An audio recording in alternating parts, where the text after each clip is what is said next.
Assalamualaikum warahmatullahi wabarakatuh. Kembali lagi dengan saya.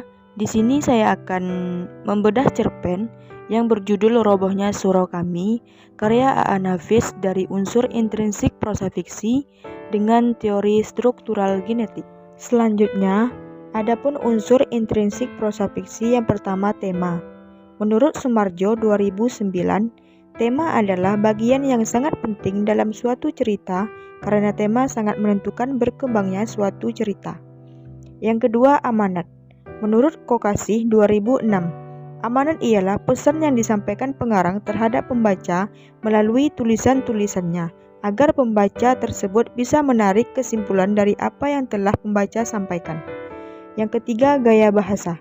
Menurut Harimurti 1993, gaya bahasa adalah pemanfaatan atas kekayaan bahasa seseorang dalam bertutur atau menulis, lebih khususnya adalah pemakaian ragam bahasa tertentu untuk memperoleh efek tertentu. Efek yang dimaksud yaitu efek estetis yang menghasilkan nilai seni.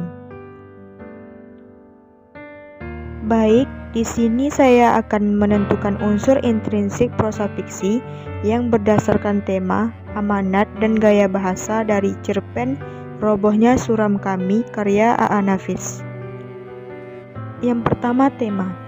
Tema dari cerpen Robohnya Surau Kami ini adalah kurangnya iman seseorang manusia yang dalam hal ini dibuktikan dengan tokoh kakek yang mudahnya terpengaruh oleh sebuah cerita gurauan Ayusidi yang mengilustrasikan tentang bagaimana gambaran kehidupan di akhirat. Di dalam cerita gurauan tersebut, Ayusidi mengatakan bahwa tidak semua orang yang rajin beribadah di dunia akan langsung masuk surga di akhirat kelak. Terlebih apabila selama di dunia ia melalaikan kewajibannya mengurus dan menafkahi keluarganya. Yang kedua, amanat. Secara umum, amanat atau moral dalam cerpen Robohnya Surau Kami ini adalah sebagai seorang manusia hendaknya memiliki iman yang kuat, tetap berada pada jalur agama, dan jangan pernah merasa menjadi orang yang paling baik dan merasa bahwa apa yang dilakukan selalu benar. Namun, pada kenyataannya merupakan sebuah keegoisan dari mengacuhkan orang lain.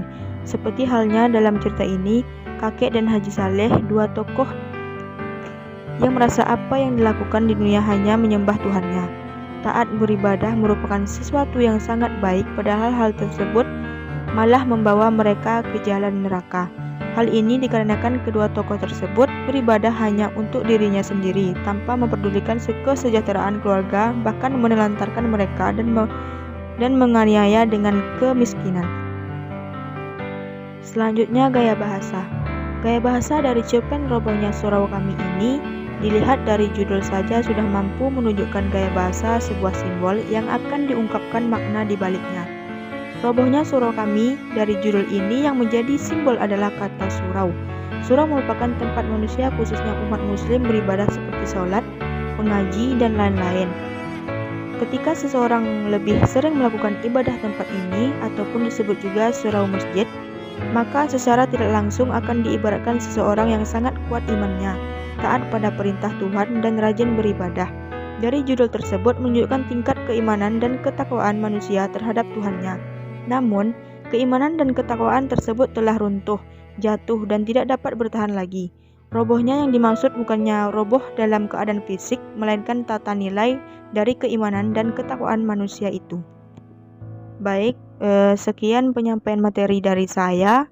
Wassalamualaikum warahmatullahi wabarakatuh.